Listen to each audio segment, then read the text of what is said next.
Welcome to GenX Politics. I'm your co-host, Rick Amato, broadcasting from my home studio in Southern California. And let me introduce my co-host, broadcasting from his home studio in New Orleans, Brian Trascher, Trump surrogate, Trump Finance Committee member, Brian Trascher, I should add. Brian, good to see you. Good to see you too, and hope the weather in California is much nicer than it's been lately in South Louisiana. Yeah, it's pretty gnarly up in the northern part of the state with the fires, but here in San Diego, just hot is all it is. And stay safe in those hurricanes. We got the Laura and what's the guy's name? Hurricane. There's two hurricanes. Marco was a no-show. Marco was a no-show. All right, reminds me of my son playing Marco Polo in the pool. But Marco's a no-show. Somewhere the media's got to have Trump in that. You know, the media probably blamed Trump for both about to hit, and maybe blamed him for causing one to not show. I don't know. Before we get into the RNC, I want to get your take on a convention recently. But before we do, you're making a lot of media appearances. One of which I understand from my producer, you were on MSNBC. How did that go, and what show was it? It was Ari Melber's show, and it was he's a good broadcaster, and he's a guy that he pushes back, has his own facts like most people do, but I mean he pushes back, but he's not rude. He gave me a lot of time. He let me finish just about every answer to every question I had, so I have absolutely no complaints. I took the invitation. They were gracious enough to invite me. I took the invitation knowing that I was walking into the lion's den, but wasn't looking to be adversarial, but also wasn't looking to let anybody get away with anything. So if anybody wants to go to my Facebook page, I posted the full interview there, and a lot of my friends were really freaked out to see me on MSDNC, but it was fun. I enjoyed it. That's good, but it sounds like it was respectful, was balanced, or not? Oh yeah. Okay. No. Yeah. Well, I mean, look, we had our differences of opinion. Yeah. There were some things that he, claimed I wasn't, telling the truth on, but he never called me a liar. He just said that some things I was saying weren't true, and I said, well, yes, they are. And so yeah, it was a respectful back and forth. I mean, he's won an Emmy. The guy's good at what he does. So I appreciate it, and I'll go back anytime. I'll go back on his show. I'm not sure if I do some of the other ones. Some of the other ones over there are a little bit one flew over the cuckoo's nest, if you know what I mean. Yeah. I think Cuomo's. I mean, he's not on MSNBC, but I'm thinking of the mainstream. Cuomo, the fellow on CNN, and whose name escapes me. The guy Rachel Maddow. Yeah. All right. So, what's your take on the convention? My first observation, superficial but important, is I thought Hollywood was a party of the Democrats, and it looked like the production value of the RNC versus the DNC was night and day. As you may have seen on social media, I felt like I was watching old MTV days on a Democratic convention. But your take on the RNC convention overall? Well, you're absolutely right about the contrast between the two. Let's just talk about production value for a minute. You're right. That Democrat Party is supposed to be the party of Hollywood. They hired this team that has won Tony Awards and all this kind of stuff. And the Republican convention, they only had 4 weeks to put it together. They had to cancel the live show they planned. Mm-hmm. But honestly, it looked like the Republican convention was produced by Disney, and the Democrat convention was a TikTok video. I mean, I really couldn't believe the stark contrast in just the production quality. And then, going into content. I mean, the Democrats, the first couple of nights, all the way up until Mrs. Dr. Joe Biden spoke, nobody even mentioned the nominee, Joe Biden. They didn't talk about him at all. They did was had a bunch of pre-recorded videos, like people made on their cell phones or iPhones, and bashed Donald Trump. And then finally you had, again, Dr. Biden and President Obama come in and talk about Biden. And then, it just kind of went back to a Trump bash-a-thon until Biden got up there and delivered the shortest nomination acceptance speech in presidential history. It was just under 20 minutes. And even though it was scripted teleprompter as a conspiracy theory about whether or not it was recorded, it doesn't really matter because it wasn't that great. And the media lauded it as the speech of his life. And I'm like, okay, I think that Joe Biden keeping full consciousness for 20 minutes is probably considered a win. But nevertheless, I didn't think it was anything great. Oh, I know. And then, fast forward to the Republicans, you see what we got, a lot of heartfelt, real people that have been personally impacted by the Trump administration telling their stories. I mean, I think that's why they got better ratings. I think it's why it connected more with the American people. And you saw, I don't know if you've been watching the C-SPAN and the people calling in. You had a lot of people calling in on the Democrat line, saying they were lifelong Democrats. And they, after seeing Melania Trump's speech, they had a whole new perspective on who done. I did not. I have not been watching C-SPAN. Shame on you. They had public television, right? They had a whole new perspective after watching Melania. I would have thought the most powerful to me personally was I forget the gentleman's name, the gentleman that got pardoned. No, it wasn't part of the convention, but it sure was close enough. I thought it was, and I found out later. Yeah, I mean, when the media, the Republican Party kind of leaked it out that the president was going to be speaking every night. They just thought it was going to be just Trump getting up there demagoguing. Yeah. But what they didn't know is that it was like little outtakes of him, talking with hostages that were freed, talking to frontline workers from the coronavirus pandemic, talking to people who were the beneficiary of his prison justice reform and handing out pardons. I thought it was, you're right, a very powerful moment. I almost teared up. And I'm about as emotionless as it gets. I almost teared up when the president told that man he was getting a pardon and sat down and signed it in front of his wife and everything. And I thought that was great TV. I mean, it's vintage Donald Trump. Vintage Donald Trump. And I'll admit, man, I almost teared up too. And it shows, I mean, we all know he has a TV background. He loves the spotlight. He had The Apprentice. But really, his television savvy, his PR savvy, media savvy, is so coming out right now. And I don't blame Biden for not having that television savvy, but I blame the Democratic Party for not having the right people in place to bring out that savvy. Well, I mean, yeah, President Trump is as good on TV as FDR was on the radio. I mean, he's master of that medium, and it serves him well. All right, we're out of time in this segment. We'll continue with more on the other side.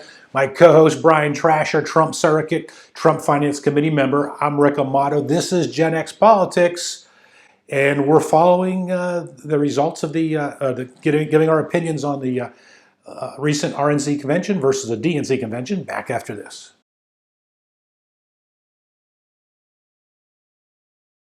Welcome back to GenX Politics. I'm your co-host, Rick Amato, along with my co-host, Brian Trascher from New Orleans. Brian, again, is Trump Campaign Finance Committee member as well as Trump Surrogate. We're talking about the RNC convention and comparing it to the DNC convention. Brian, something I want to get your take on, since you are so close to the president, so close to this campaign. You're in the campaign. We've seen them violate a couple policies with the convention. One is Secretary of State Mike Pompeo did an interview from Israel. That violates normal standard of doing things to keep everything on domestic territory in the United States so as not to create the appearance of partisanship overseas. So Mike Pompeo doing an interview from Israel, and then we saw the president do the pardon of the prisoner former bank robber who transformed his life. I thought it was a part of the RNC convention initially. That too is a violation. Now the Daily Beast came out with an article and said that this was done strategically. It was a way for the campaign, a way for the White House to give a big middle finger to the media. What's your take on that? Yeah, well, there hasn't been too many successful prosecutions of the Hatch Act, is what they're citing here. It's not the first time they've accused the president of violating the Hatch Act. They accused Ivanka Trump of violating it because she said something about, some shoe line that she had or whatever. all kind of crazy stuff. But Rick, what it boils down to is the Democrats know that Trump's going to get a second term. And if they keep the House, they're just setting up a bunch of storylines that are going to help them formulate another impeachment. If the Democrats keep the House, Nancy Pelosi probably wouldn't have been Speaker wasn't for the pandemic, but she's keeping the Capitol shut down so that the members can't talk to each other and congregate to hatch a plan to overthrow her. So anyway, if they win, President Trump's going to be impeached again in the second term. He'll be acquitted again because the Republicans going to keep the Senate. But it'll just be another just fake production, like always. But yeah, I think that to some extent, you're right that the White House is thumbing their nose at the media. But let's face it, Rick, there's still a pandemic going on. Washington D.C. has been under a stay-at-home order for a while. The White House is where the president lives. Why can't he work at home like the rest of us? Go. That's a great point. So you think that impeachment 2.0 is coming? Should Trump be reelected? 100%. If President Trump, or I should say when he is reelected, if the Democrats keep the House, which right now it's about a 50-50 chance that they keep the House, then he will most certainly be impeached again. And it will most certainly be another, kind of a just conjured up fake story like the Ukraine thing. And this will be, I don't know what they'll actually settle with. But if you remember, they came up with a lot of different impeachable before. And then they finally settled on Ukraine and did that. So I don't know what the final topic will be, but they'll, it's like knocking over a Coke machine. You got to rock it a few times before it falls over. They'll come up with something. We've all been there. You're right. Let me ask you, get your crystal ball out here. Presidential terms are certainly typically a lot different in the second term than they are the first. The first term, the presidents are concerned about being reelected, as well as doing a good job, obviously. The second term, they don't have that pressure hanging over their head. If we see this president get reelected, what do you suppose we might see attitude-wise and policy-wise out of the White House? Well, look, second terms, first terms are about vision, second terms about legacy. So, I think that the two things that President Trump is going to focus on, barring any unforeseen circumstances like an attack or another pandemic or something, but I think that he's going to focus on finishing the wall. He started it. And despite opposition from both parties, really, he started the wall. He wants to finish that, see that through, and then he wants to get to this infrastructure bill. Infrastructure bill is something that should be bipartisan, and the Democrats will probably be a lot more willing to deal with it in the second term because their constituents want it too. And it's going to, it's like remodeling your house. America needs to be remodeled, but it also puts a lot of people back to work. Borrowing trillions of dollars to keep people afloat during a pandemic is one thing, but spending trillions of dollars to fix up the roads and bridges and buildings and things like that are falling apart, all the stuff was built in the 50s after World War II.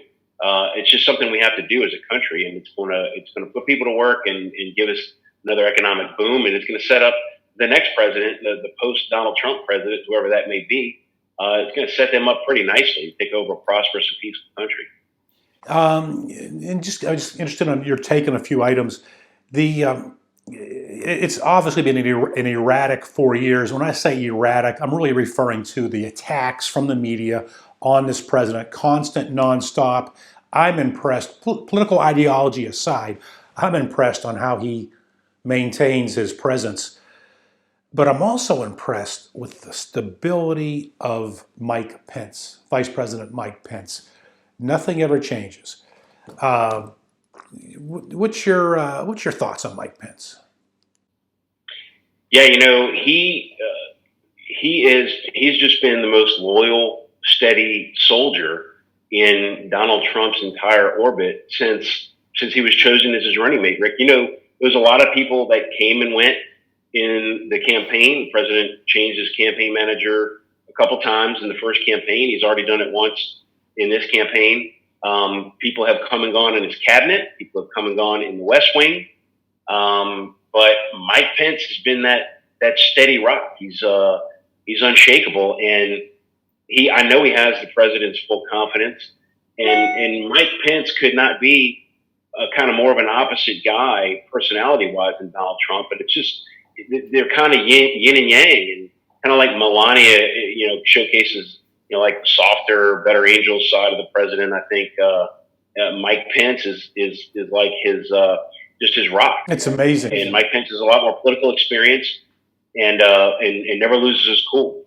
So yeah, I think you saw Mike Pence's performance at the convention.